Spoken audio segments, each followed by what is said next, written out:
price of all cars has risen in recent years of electric and internal combustion cars across the market. What we're seeing is that the price of cars in Europe has increased quite substantially over the last few years because car makers have been focusing on these large premium models. Comparatively, in other areas like in China, where car makers are focusing on providing cars across the whole market, car prices have fallen.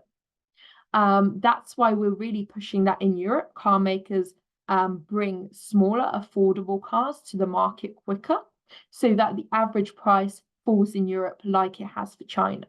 Now, what we expect is that in terms of like-for-like car, so something like if you have a VW Polo and the electric equivalent, we expect those to be the same price in the next 2-3 years. Price is a challenge. Of course, consumer choice is also a challenge because there's not as many models available of electric cars across all the segments like you do of internal combustion engines. So car makers really need to bring the full range of models to the market. In terms of subsidies, it's really important that any schemes focus on those who cannot afford to buy electric cars because of low incomes. So, for example, a really interesting subsidy scheme that has already had great success in France is something called social leasing, where you lease an electric car, but it's much cheaper than the rate you can get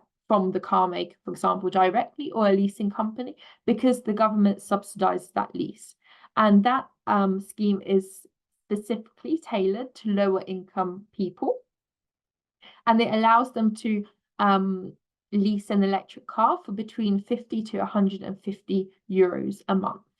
And in the first literally less than 2 months of the scheme running, it's already sold out of the 50,000 leases. For companies, there are other tools that can be undertaken because for companies, generally the price of EVs is not an issue because they're looking at the total cost of owning that car across a period of, let's say, 2 to 4 years, and their EVs are already cheaper. But unfortunately, many companies are not going electric as quickly as they should be or could be.